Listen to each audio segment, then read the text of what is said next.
Lo que vimos en la sesión anterior fue una introducción al pensamiento teológico tal cual Packer lo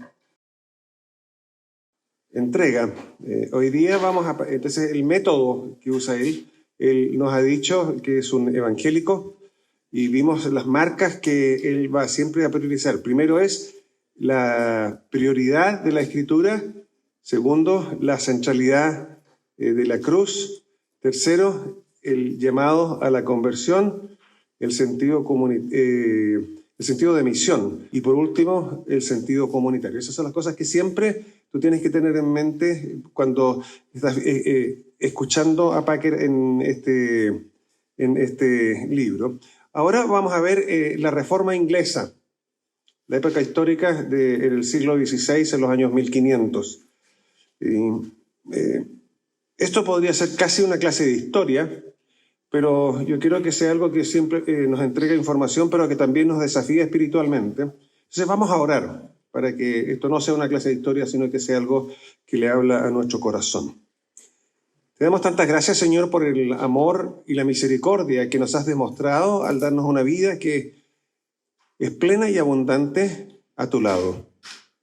Te damos gracias porque provees para nosotros no solo el Evangelio, este mensaje cristiano que habla de vida, de esperanza. Nos entregas un medio por el cual este mensaje es comunicado, que es la Escritura, la palabra escrita, y Cristo, la palabra viva.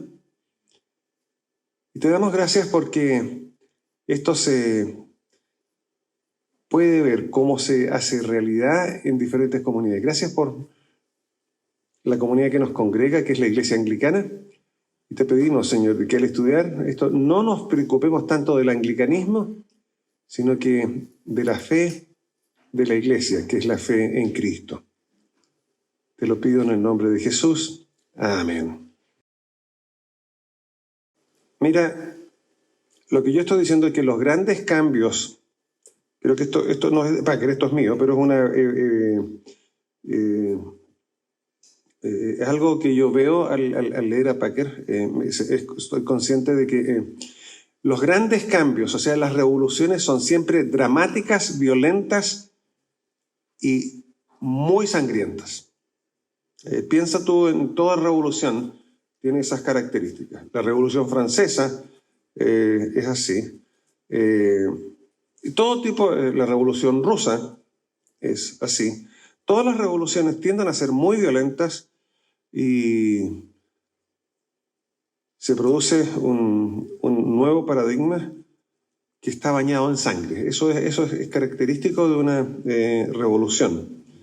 El cristianismo surge no en una revolución, es una revolución espiritual, ¿sí? Pero cuando se hace realidad en la comunidad, surge en un proceso que tomó siglos hasta alcanzar a todo el mundo conocido. Por ejemplo, la diferencia con el Islam es que el Islam conquistó por la espada. Mataron, arrasaron, fue una conquista militar. El cristianismo buscó siempre alcanzar el corazón. Y fue un proceso largo, que a veces tuvo retrocesos, a veces avanzó, pero siempre fue hacia adelante. Quédense con el concepto de proceso, porque ese concepto nos ayuda a nosotros a entender lo que sucede en la Reforma Inglesa. La Reforma Inglesa es un proceso. Tomó, décadas. Siempre han escuchado que Enrique VIII, sí, pero eso fue parte del proceso. El proceso terminó 70 años después, o más. Entonces, lo que yo quiero hablar ahora es simplemente mencionar, explicarles el contexto histórico o político, es una mejor expresión, de Inglaterra en la época de la Reforma. En Inglaterra tenías un gobierno fuertemente centralizado. Yo me atrevería a decir que probablemente el gobierno más centralizado que existía en toda Europa. Enrique VIII, todos los reyes que lo sucedieron, hasta por lo menos un siglo, eran monarcas absolutos. Todo pasaba por ellos. Ellos tenían el control total de todo lo que sucedía. La supremacía real, o sea, del monarca, era lo clave para entender a los monarcas ingleses de la época de la Reforma. Y toda la cultura existía porque esa persona, ese ungido de parte de Dios, estaba ahí por parte de Dios y tú no podías cuestionarlo, aunque hiciera cosas que tú encontrabas que eran moralmente reprobables, porque esa persona le respondía a Dios. Entonces, eso nos permite entender por qué de repente hay cosas que tú lees en el libro de historia que nuestros padres reformadores hicieron, pero ¿por qué no fueron? Porque su cultura también los marcó. Cranmer, que fue el arzobispo de Enrique VIII, era un hombre de su época y al rey no se le cuestionaba, incluso si hacía cosas que él consideraba incorrectas. Podía manifestarle respetuosamente su opinión, pero el que tenía la autoridad era el rey, no él. Entonces, eso es algo que siempre hay que tomar en cuenta cuando estudiamos la Reforma inglesa. 1530 es más o menos la fecha que tú tienes que tener en mente, 1532, por ahí, es cuando uno podría decir que comienza a suceder un proceso de reforma en Inglaterra. La reforma no es una reforma de iglesia, es una reforma del país entero. No existe separación en esa época entre religión, entre vida religiosa y vida secular. Es una sola cosa en esa época. Entonces tú tienes que entender que eso estaba presente en todo ese momento. Enrique VIII es el que inicia este proceso y lo inicia por una cuestión personal.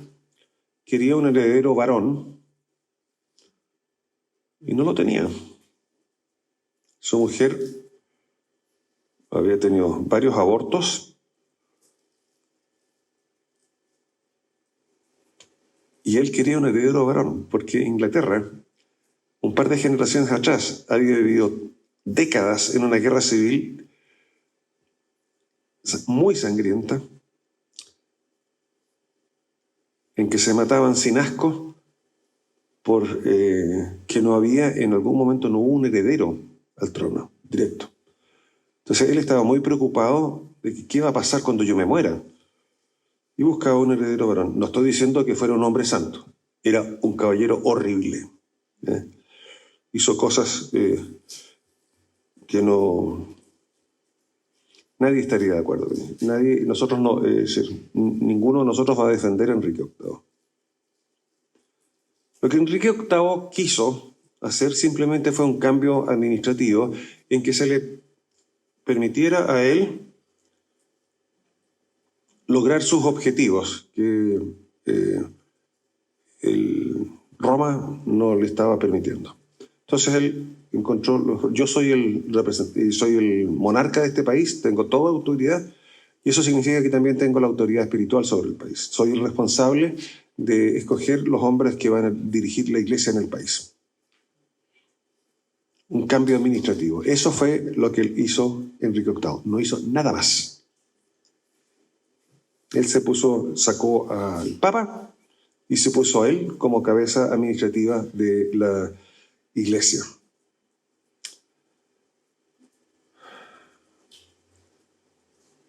Y él llamó a un hombre, Cranmer, para que fuera el que dirigía la iglesia de Inglaterra. Cranmer era un hombre que se había convertido. Era un hombre que esos principios que vimos de Packer los había hecho suyos. No creo que a la manera de Packer, pero si los leyera hoy día, él diría, oye, justo era eso lo que estaba pensando yo. y trató de reformar la iglesia con un rey que decía, oye, no me muevas el bote, no me hagas ruido, no me hagas problemas. Ya no dependemos de Roma, con eso es suficiente, no quiero nada más. Logró lo único que Packer logró en su época, el único cambio, es que en cada parroquia de Inglaterra, y eran 10.000, más de 10.000 parroquias, en cada parroquia hubiera una Biblia.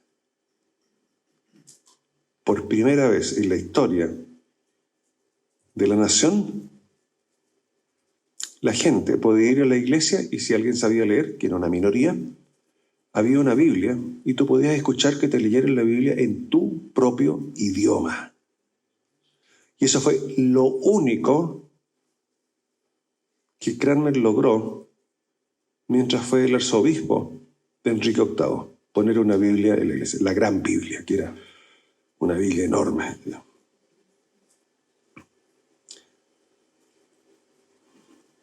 Doctrinalmente no hubo ningún cambio. La misa seguía siendo misa, el culto seguía siendo en latín, los sacerdotes seguían siendo sacerdotes. Enrique VIII muere y asciende al trono Eduardo VI, su hijo, menor de edad. Y los tutores de este rey eran todos protestantes. Y ahí Cranmer tuvo su oportunidad. Y ahí la reforma en Inglaterra avanzó a pasos agigantados. Tenemos cosas como, por ejemplo, una de las primeras cosas que hizo, él quería que no solo se leyera la Biblia, sino que la Biblia fuera entendida y la iglesia discipulara a las personas. Entonces él proveyó, porque el clero inglés no sabía predicar. Era un clero malamente entrenado y la poca capacitación que tenía era para hacer el ritual, la misa, en que el pueblo miraba lo que pasaba allá adelante y una vez que terminaba, se iban para la casa. No había participación porque todo era hecho en un idioma que no era el de ellos y el que lo hacía todo era el oficiante. Ellos eran simplemente espectadores. Y lo que Cranmer hizo fue que creó un leccionario que se leía la Biblia todos los días. Lo que tú tienes que entender es que en ese momento, hasta ese momento, el ideal del cristiano, el cristianismo se vivía en los monasterios. Y el laico común y corriente, que era la mayoría de las personas, miraban desde afuera, porque los verdaderamente santos estaban en los monasterios. El pueblo jamás iba a alcanzar eso. Mediante la lectura de la Biblia, en su idioma, en el idioma del pueblo, la gente comienza a escuchar eso. Pero no solo tenían que escuchar la Biblia, sino que alguien tenía que explicarles lo que significaba esto en la práctica. Y la gente no sabía predicar. El clero no sabía predicar. Entonces, él produjo una serie de sermones que, por obligación, por ley, toda parroquia tenía que comprar un libro para que el párroco los leyera. Son las famosas homilías anglicanas, que, entre paréntesis, las primeras 12, que es el primer libro de homilías, probablemente este otro año van a ser publicadas por primera vez en la historia en castellano.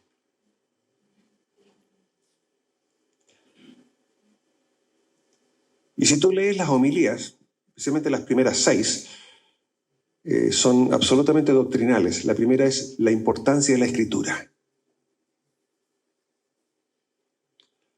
Y después, la homilía 3, la 4 y la 5 hablan de cómo yo me relaciono con Dios. La justificación, la salvación.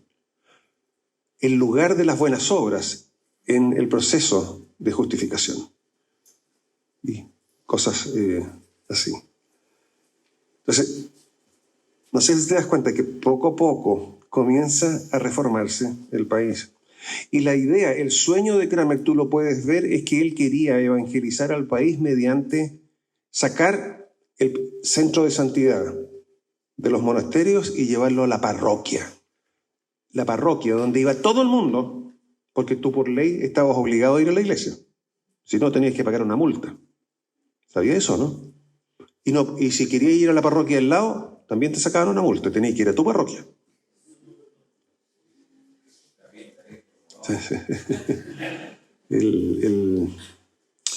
Entonces, la idea es que mediante la lectura de la palabra de Dios y este sermón, el pueblo iba a ser discipulado. Entonces, evangelizado y discipulado, eso era el sueño. Y eso se hacía en forma natural, mediante la lectura de la palabra de Dios y la exposición del mensaje de la palabra de Dios a través de la predicación. Eso es lo que Cranmer logró. Lo primero que hizo fue eso.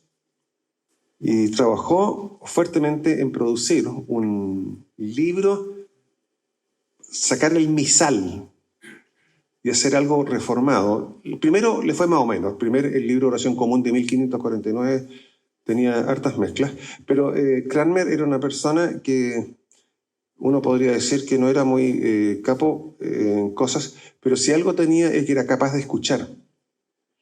Y invitó a Inglaterra a algunos grandes reformadores que lo asesoraron y en 1552 se produjo el libro de, adivinen de qué año, de 1552.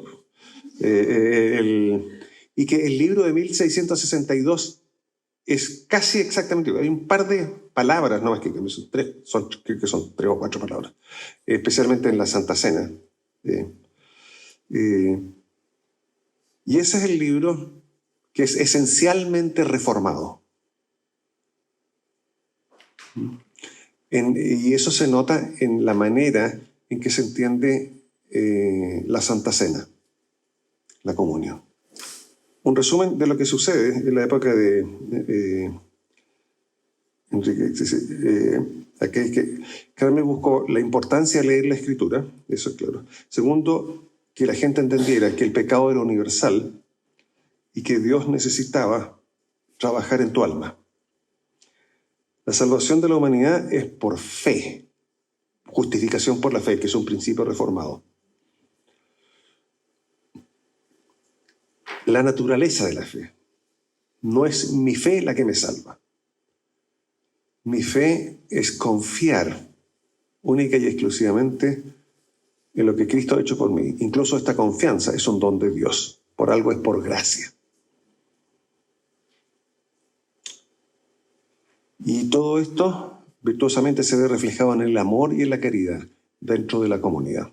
Entonces, eso es lo que nosotros podemos ver que era el objetivo de Cranmer a través de su reforma teológica que produjo, es decir, Biblia, predicación. También hubo documentos doctrinales, los artículos de religión. En el caso de Cranmer eran 42, que después fueron reducidos en la época de Isabel a 39, que son los actuales. Y hacia finales de la vida de Eduardo VI, Enrique VIII intentó hacer una reforma en los cánones de la Iglesia, pero y lograron tener el documento, pero nunca fue aprobado legalmente por el Parlamento, por lo tanto nunca tuvo existencia legal. Pero es un súper buen libro para leer, para entender qué es lo que Cranmer entendía sobre el gobierno de la Iglesia, la administración, el orden en la Iglesia. Y si alguien quiere leer eso, Reformatio Legum. No sé si, no creo que, en inglés debe estar, pero en castellano no está.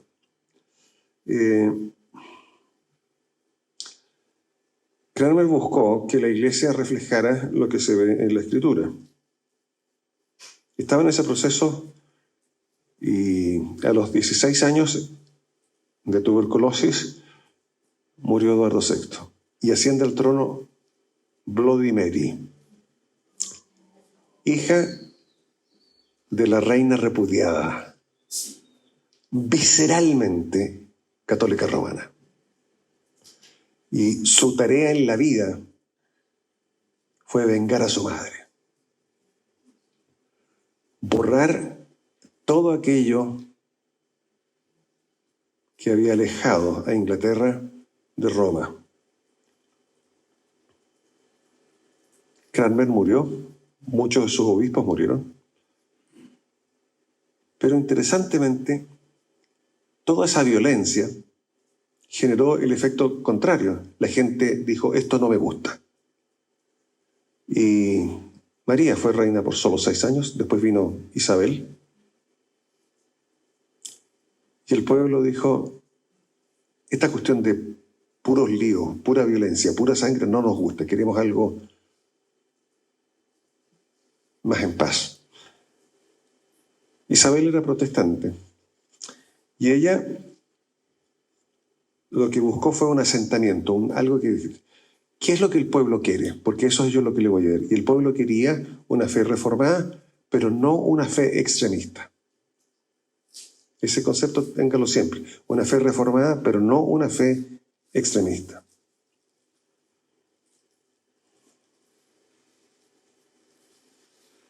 ¿Cuáles fueron los grupos en tensión que enfrentaron ahí? Siempre en la época de Isabel especialmente.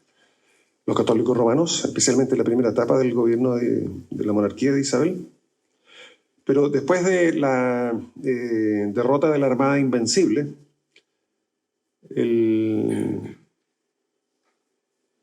la amenaza católica romana disminuyó, fue casi ya... Y ella empezó a enfrentar el otro desafío que tenía, que eran los puritanos radicales. Entonces, siempre que entiendas, la Iglesia anglicana no es la Iglesia católica, pero tampoco es la Iglesia puritana radical. No es la vía media, una cuestión entre medio.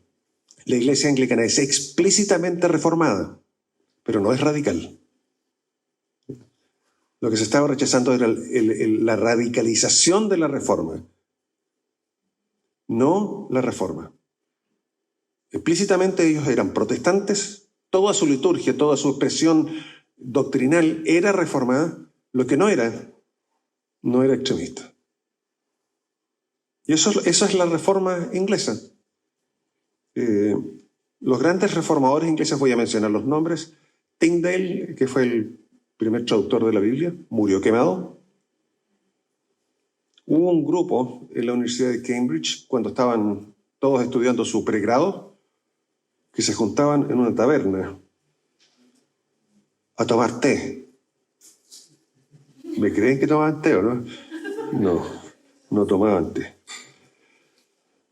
Whitehorse. Y ahí se juntaba el grupo donde estaba Cranmer, Robert Barnes, Bilney, John Freeth, Hugh Latimer, Nicholas Ridley, Matthew Parker. El único que no murió quemado de ellos fue Matthew Parker. Todos los demás murieron quemados.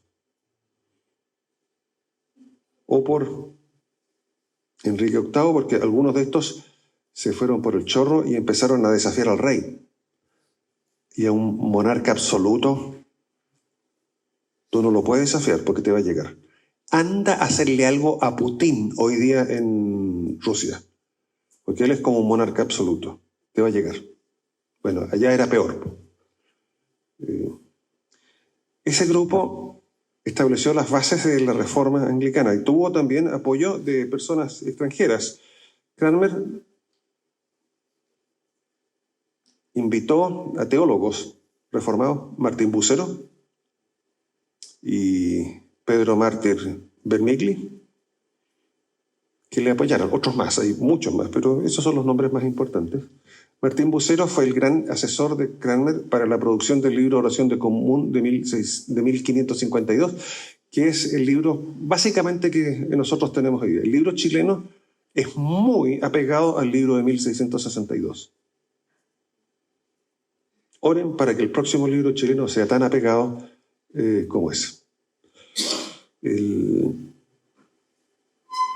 Y ellos fueron los que les dieron, este grupo de personas fueron los que le dieron este sentido teológico. Ustedes saben que cuando Calvino, que era un reformador francés que vivió en Suiza, fue traducido al inglés como fue introducido a Inglaterra, porque los ingleses son bien nacionalistas, entonces, ¿qué le vamos a estar escuchando a este otro que escribe en francés? Dijeron, no, es que lo que él dice es igual a lo que dice Vermigli. Entonces, si estás de acuerdo con Vermigli, tiene que ser bueno. Sí. Yo traje un librito para mostrarlo, ¿no? Esto es puro chochería.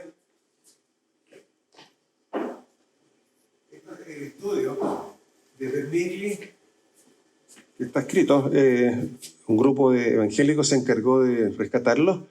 La enseñanza de Vermigli sobre la predestinación y la justificación.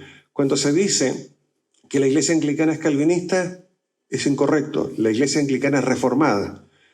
Y sus reformadores fueron personas como Vermigli, que fueron anteriores a Calvino. Entonces, si tú quieres entender la expresión de la justificación en la iglesia anglicana, léete a Vermigli. Hay que tener paciencia porque escribe en un inglés bien enredado, pero él es el que lo expresa. En la época de la reforma, antes de la reforma, el centro de lo que sucedía en la iglesia era lo que pasaba en el sacrificio en el altar. La teología que se enseñaba en las parroquias y en los monasterios era como esto: todos somos pecadores y el juicio final es inevitable. Estoy leyendo textual acá. Lo que debemos hacer como proyecto de vida es deshacernos de nuestros pecados. ¿Y cómo se logra? Se logra a través de los sacramentos. Cuando somos bautizados, comienza el proceso de regeneración. Eso es lo que dice la teología medieval, pre-reformada. El acto central de adoración en la iglesia es el sacramento de la Eucaristía. En el momento en que en algún momento algo especial sucede, porque ese pan y ese vino se transforman, sin perder la visión de ser pan y vino, se transforman literalmente en el cuerpo de Cristo. Y todavía lo hacen los católicos romanos cuando suben los elementos. ¿Ustedes han visto un sacerdote, un curita levantando los elementos? Bueno, es en ese momento que se produce eso especial.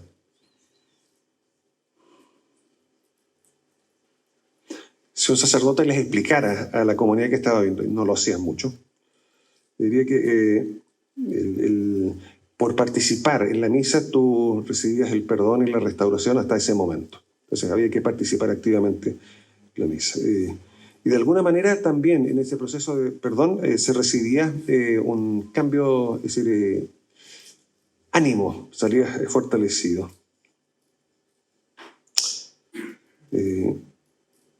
Lo que Cranmer y ellos dijeron es que la verdadera seguridad está avanzada en algo mucho más cercano a nosotros, que es todo el mensaje de la Escritura. No es el sacramento mismo, porque en el sacramento tú mirabas lo que otra persona hacía. Tú eras espectador. Y también las seguridades venían mediadas por el mediador, el sacerdote que tenía el poder. En algún momento, incluso hasta hace poco, uno podía escuchar, la iglesia es el clero. El resto, miran, porque el clero es el que tiene la unción de producir el cambio en las personas. Entonces, los reformados dijeron, no, tú tienes que conocer la Escritura. La Escritura te entrega el mensaje que te entrega la Escritura, perdón, es el que te entrega, es suficiente para la salvación y suficiente para moldear la vida de cada creyente. Y eso se ve reflejado en los artículos de religión. Por ejemplo, tú lees el artículo 6 de religión anglicana, habla de la suficiencia de las Escrituras para la salvación. En la Escritura está contenido todo lo que se requiere para la salvación, lo que tú requieres saber, nada más. El artículo 20 habla de la palabra de Dios escrita. El artículo 21 dice que no todos los concilios, no todas las iglesias han sido gobernados por la palabra de Dios. La iglesia puede equivocarse, la palabra de Dios no. Entonces, ahí podemos ver cómo eso ha ido avanzando. La iglesia anglicana es, como la mayoría de las iglesias protestantes, es agustiniana, San Agustín. La mayoría de los reformados estudian mucho San Agustín. Solo cuando San Agustín expresa lo que la Biblia dice. Porque San Agustín también dijo cosas que contradecían el mensaje bíblico, y el principio reformador es que si un gran hombre como San Agustín dice algo que no está centrado en la Escritura o contraviene un mensaje de la Escritura, esa parte de San Agustín tú no la estudias. Esa parte no la... San Agustín no es inspirado, la Biblia sí. Entonces, tú puedes leer ahí que ellos usan mucho de los conceptos agustinianos para entender la justificación, pero cuando San Agustín se separa de la clara enseñanza bíblica, y dicen, en esto San Agustín se equivocó. Esa es la tradición, que San Agustín es la tradición. Siempre tiene que pasar por el filtro de la Escritura. Si la tradición niega la enseñanza de la Escritura, la tradición ha de ser rechazada. Ahí ustedes pueden trabajar. Aquí estamos tratando de resumir poco. Mañana vamos a hablar del gran teólogo anglicano que escribe hacia finales de la vida de la reina Isabel, finales de la vida de la reina Isabel, que es Hooker. Entonces ahí vamos a ver más un poquito cómo esto se expresa. Hooker, si tú lo lees hoy día, van a decir que es el campeón de la vida media. Sí, es cierto. Pues tienes que tener claro cuál vida media. No es entre el catolicismo y los principios reformados, porque Hooker era hasta los calcetines reformado. Era un hombre reformado. Lo que no era extremista. Entonces él rechaza el extremismo porque él encuentra que eso daña los principios reformados. Entonces él como reformado rechaza el extremismo, así como rechaza el catolicismo romano. Entonces eso es algo que y eso es algo que tenemos que entender cuando se habla de la vida media anglicana. Es lo que yo acabo de explicar. Si tú lees los 39 artículos, ahí lees teología anglicana de esta época. Yo les animo a que los lean. Y cuando estén las homilías, léanlas. Lean la homilía de la Escritura. Porque la homilía de la Escritura te dice realmente cosas que tú hoy día puedes decir amén. No, han pasado 500 años, pero es pertinente. La misma de la justificación. Documentos, entre paréntesis, que expresan una teología absolutamente reformada antes de que Calvino pasara a ser el adalid de la teología reformada.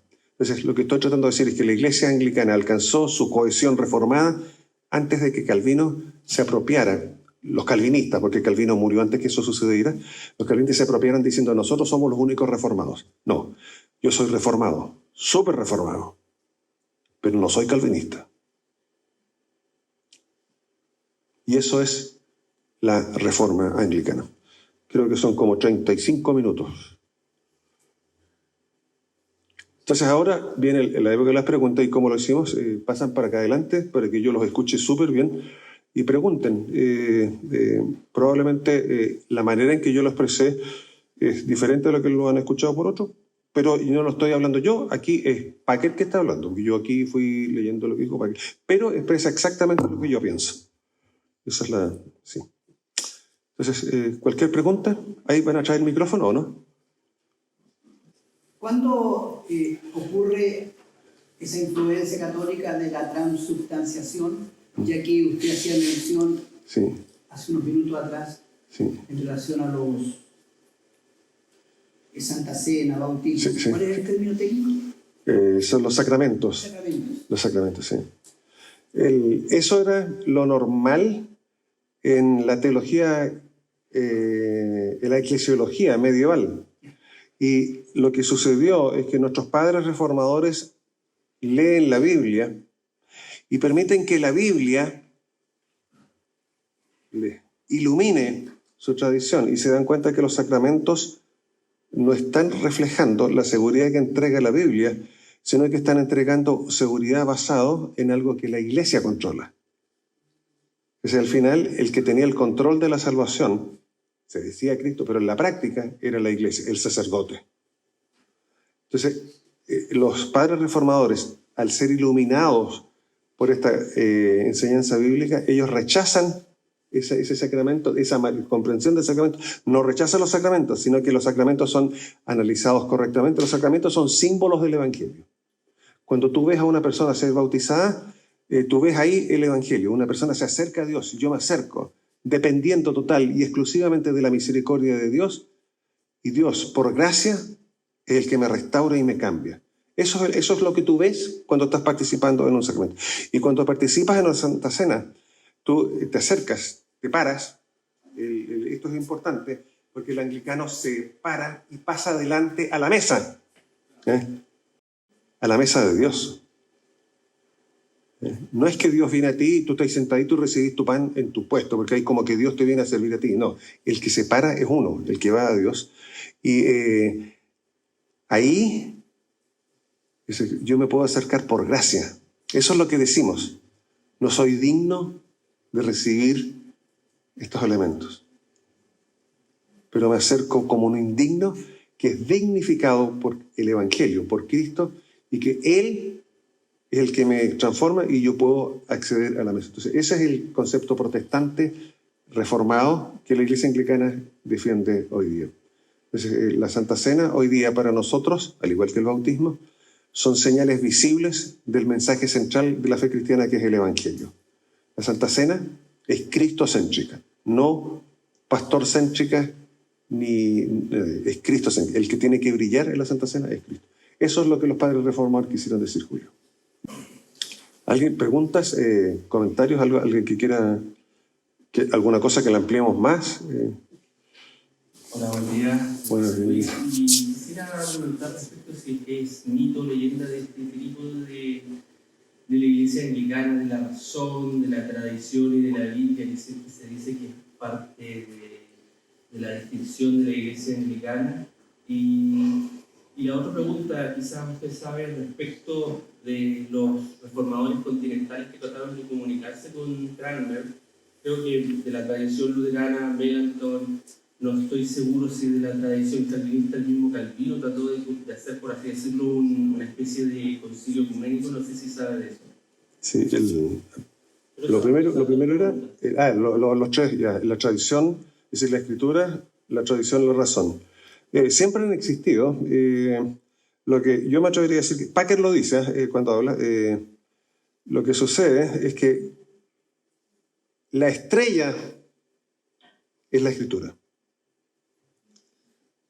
No está al mismo nivel de la tradición, ni está al mismo nivel de la razón. Es decir, la tradición lo que te permite es ver cómo nuestros predecesores en la fe, nuestros hermanos,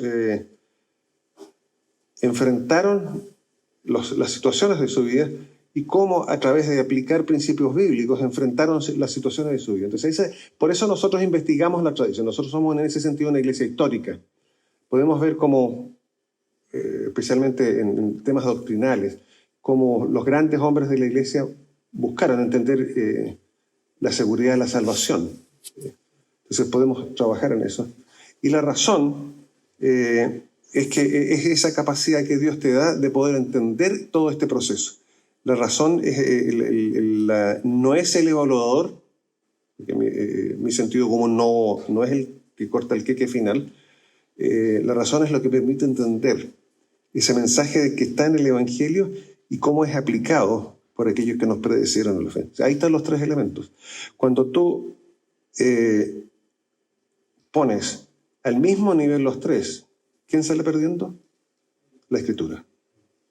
La Escritura tiene el rol protagónico, indiscutible.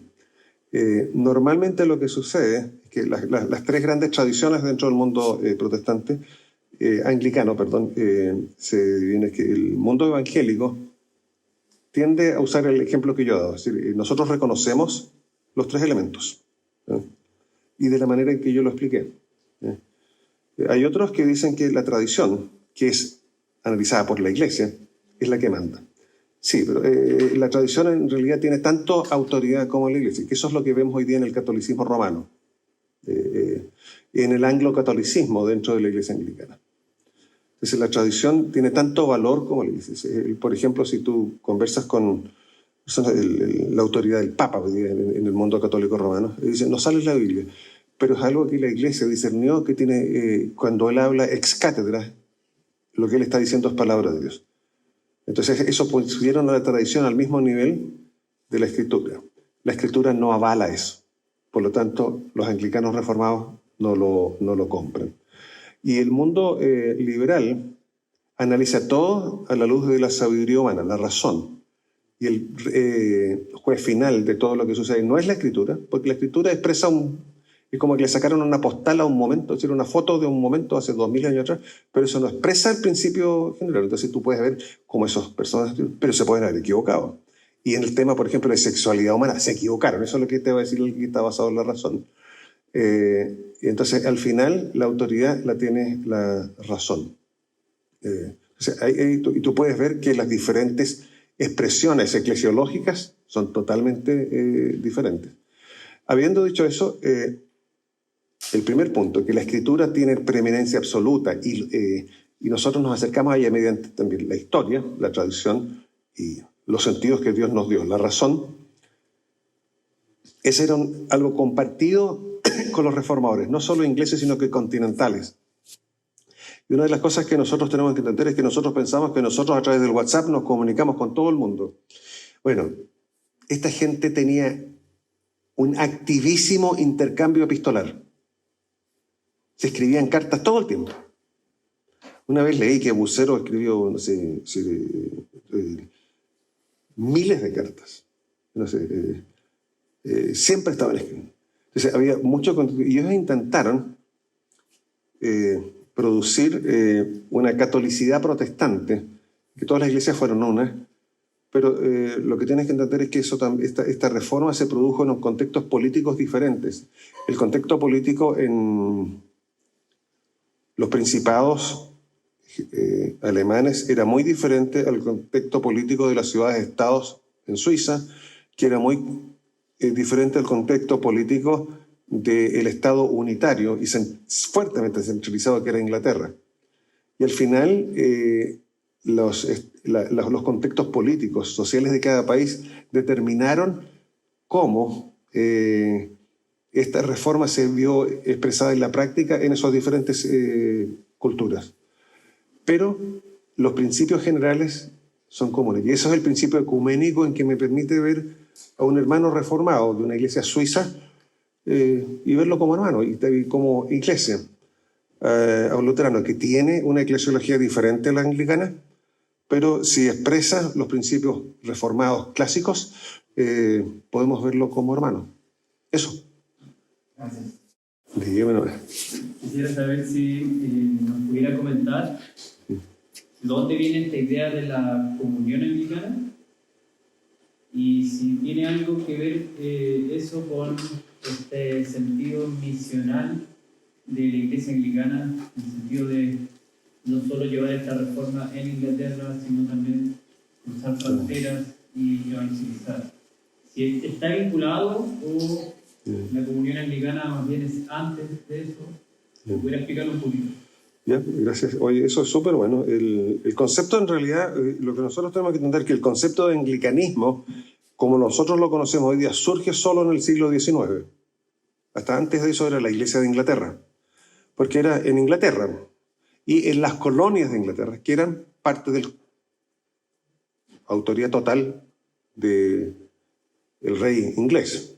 Pero en el siglo XIX comienzan a suceder cosas como que los ingleses comienzan a establecer iglesias de Inglaterra fuera de la autoridad política del del rey de Inglaterra.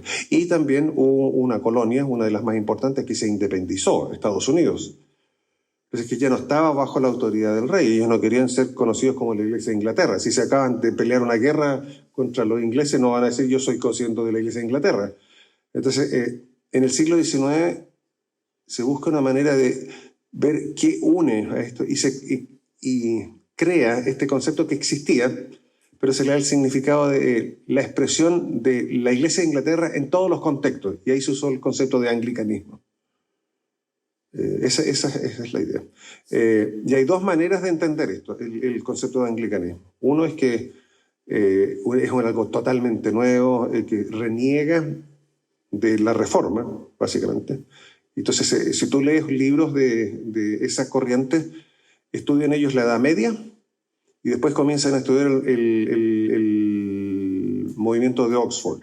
Y todo ese periodo entre medio, la época era el oscurantismo, por lo tanto no hay que estudiarlo. Eso existe. Tú puedes ver libros así. Y hay otros que usan la expresión que yo usé. Pues, el concepto de anglicanismo es simplemente un concepto que se utilizó para expresar esta fe protestante reformada que trascendió las fronteras del gobierno inglés y comienza a llegar. Así llegó a Chile. Chile estaba fuera de la injerencia política directa de la monarquía inglesa, pero el anglicanismo se asentó en Chile en la década de 1820, en Valparaíso, por supuesto. Y entonces ellos eran, ¿cómo definir? No era Church of England, porque nosotros no estábamos sometidos al Parlamento inglés. Entonces ahí se crea el concepto de anglicanismo, que es el que nos manda hoy día. Y la comunión anglicana es la comunión de estas iglesias que se definen como iglesias independientes. Hay 40 y tantas provincias, son iglesias nacionales, que son independientes y tienen esta historia común, esta fe común, esta base doctrinal común. El problema que tenemos es que no todas las iglesias anglicanas en el mundo, porque tenemos iglesias evangélicas, iglesias anglocatólicas, iglesias liberales, opinan lo mismo. Entonces, ser una comunión a este nivel, hay que tener espíritu deportivo porque la cosa es complicada. Y eso es lo que se vive en la comunión anglicana. La comunión anglicana, hay muchos que dicen, nosotros no tenemos una confesión común. Los evangélicos decimos, nosotros sí tenemos una confesión común, que son los 39 artículos. El mundo evangélico tiende a darle carácter confesional a los 39 artículos. Yo, fui instituido diácono, fui ordenado presbítero y fui consagrado obispo. Y todas las veces tuve que decir que mi ministerio lo iba a ejercer en conformidad con los 39 artículos. Nosotros somos una iglesia evangélica y los 39 artículos nos rayan la cancha. Yo, la primera vez que llegué a mi iglesia, después de haber sido ordenado presbítero, tuve que leer en la iglesia una declaración de asentimiento de que yo iba a ejercer mi ministerio basado en la confesión de fe, que son los 39 artículos. Lo mismo hice cuando fui a Punta Arenas, lo mismo hice cuando volví a Viña, y lo mismo hice cuando la primera vez que volví a la iglesia como obispo, lo volví a hacer. Entonces, nosotros somos una iglesia confesional, nosotros los evangélicos, pero los anglo-católicos no son confesionales, y porque la confesión es reformada. Entonces, ¿cómo voy a ser anglo-católico con una confesión reformada? Entonces, ¿qué es lo que hacen? Dicen, no existe la confesión. Y los liberales tampoco, porque la confesión les raya la cancha. Entonces ellos quieren tener otra cancha. Y y lo que tienes que entender es que a nivel mundial ese es el conflicto que hay. Ahora, tenemos que dar gracias que nosotros en Chile somos evangélicos. Entonces todos nosotros, eso nos da unidad. Nosotros somos privilegiados dentro del contexto anglicano mundial, que somos una iglesia con una sola corriente teológica. Y cuidemos eso. Cuídenlo ustedes, porque a mí me quedan como menos de 10 años, a ustedes le queda el resto de... Algunos de ustedes van a ser pastores en 20, es decir, en 30 años más van a seguir siendo pastores todavía. A ver, claro, Si son ordenados cuando tienen 35, en 35 años más, a los 70 más o menos uno se retira. Entonces estamos hablando del 2020, eso puede ser ordenado. Sí, 2050, 2060, todavía estar dando vueltas por ahí. Entonces ustedes tienen que cuidar eso. Y cada generación tiene que cuidar eso. No es mágico. La fidelidad, no a la reforma, la fidelidad al Evangelio es tarea de cada generación. Mi generación lo que está haciendo en este momento es desafiándolo a ustedes, a que ustedes sean fieles como yo fui desafiado por la generación anterior. Eso es parte del desafío. Porque no pueden, esto no es automático. Hay que luchar, hay que perseverar, porque siempre va a estar la tentación de irse para el lado, de desviarse un poquitito. ¿Me estás haciendo algo? ¿Me estás diciendo algo, Cristóbal? 5 minutos. 5 minutos. 5 minutos más. Ya. Una pregunta más será entonces. ¿Alguien quiere hacer un...? Aprovechen. Oye, espero que le estén dando ganas de comprar el libro de Packer cuando aparezca en castellano. Porque... sí. Obispo, la pregunta es, desde su experiencia, ¿cuáles son los riesgos que existen de ir a extremos? O sea, ser demasiado tradicionales o ser demasiado, digamos, bíblicos y a la vez odiar la tradición. ¿Hay alguna contraindicación en esto? ¿Algo que hay de unidad? ¿Algo que se tendría que buscar? Sí, mira... muchas gracias, es una muy buena pregunta y una buena cosa. El anglicanismo, por definición, busca la unidad.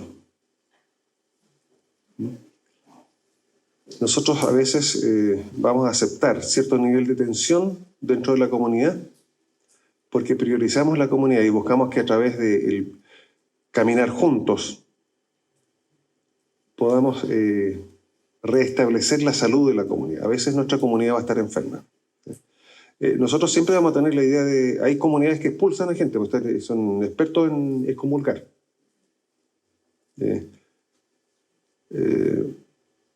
Entre paréntesis, la excomunión no fue expulsar gente. La excomunión tenía un fin didáctico, pedagógico, de hacer ver a la persona su error y buscar su arrepentimiento. Pero hoy día la excomunión es echar para afuera y no aparezcáis nunca más por aquí. Eso es lo que... Entonces, la excomunión hoy día no cumple su propósito. Yo me atrevería a decir que todos los extremos son malos. Es parte de ser corriente principal. Nosotros tenemos que ser corriente principal. La corriente principal es el Evangelio. Nosotros tenemos que cuidar el Evangelio. Tú puedes leer, por ejemplo, la carta a Corintios. Yo he estado meditando en Corintios este último tiempo. En una iglesia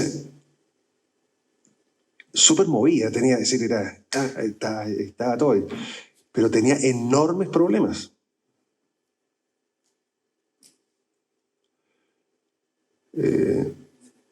Hay un caso en que ayer era una cosa, se le había pasado la mano, había un pecado sexual terrible ahí, y él le dijo, oye, por favor, déjelo afuera un rato para que se dé cuenta lo que está haciendo. Y si tú lees 2 Corintios, te puedes dar cuenta de que subió porque la persona volvió a su comunidad. Entonces fue reincorporada a la comunidad. Pero los otros problemas que había no los enfrentaron mediante excomunión. Lo enfrentaron mediante discipulado, acompañamiento, en medio del conflicto. Esto es como ser familia. Si uno de mis hijos se pone medio díscolo, no lo mando para afuera. Lo acompaño. Y a veces es doloroso. Y a veces me critican. Te van a criticar como papá. ¿Por qué le aguanta eso a tu hijo? Porque lo amo. Y deseo que él se recupere. Y hoy uno tiene que ejercer hasta dónde llega la disciplina, hasta dónde esa disciplina es eficaz o comienza a ser contraproducente. Eso por un lado. Entonces, eso es parte. La unidad es algo súper importante para el mundo anglicano. Y por eso es que nosotros hacemos un esfuerzo, a pesar de que no nos entendemos en todas las cosas con el mundo más tradicionalista y el mundo liberal, pero buscamos que por gracia Dios trabaje en los corazones de las personas y les ilumine y vuelvan a casa. Entonces en ese proceso también nosotros vamos a crecer, porque ese mismo proceso que Dios hizo con nosotros, de misericordia, nosotros lo estamos ejerciendo con otros. Es evidente que los extremos no funcionan, porque las iglesias que son extremistas, de que nosotros vamos a hacer solamente lo que la Biblia dice, eso es una utopía, es imposible. Y Hooker, en el que vamos a estudiar mañana, Hooker es el último gran teólogo de la época isabelina, de la reina Isabel, el que más sistematizó el pensamiento teológico de la época de la Reforma. Él toca ese punto y él enfrenta a aquellos que pero querían hacer cosas tan ridículas como que... No, ese fue otro obispo, pero Hooker lo resume. Entonces estaba hablando, tuvo una polémica uno de los arzobispos ahí con un ritualista extremo. Empezaban a llamarse puritanos en esa época. Entre paréntesis, el puritanismo tuvo cosas muy buenas, pero también tuvo cosas malas, porque fueron extremistas. Entonces muchos dijeron, nosotros vamos a hacer solamente lo que la Biblia dice. Y creo que Wycliffe se llamaba el obispo, le dijo, oye, ¿la Biblia te dice a qué hora del día domingo se tiene que reunir el culto en la iglesia? No. Entonces, ¿por qué te reunías a las 11 si la Biblia no lo dice? Y así demostró que este concepto de que solamente hacemos lo que es bíblico es una utopía. Ustedes dicen que tenemos que usar las vestimentas ginebrinas, no las vestimentas anglicanas, las vestimentas de Ginebra, las que usaba Calvino. ¿Dónde sale en la Biblia eso? No lo pudieron responder. Entonces, cuando las personas te dicen, yo solamente hago lo que dice la Biblia, tú tienes que entender que ahí hay un problema, porque la Biblia no te lo dice todo, no te dice a qué hora te reúnes. Te puedes reunir el sábado, porque a lo mejor el domingo no hay lugar.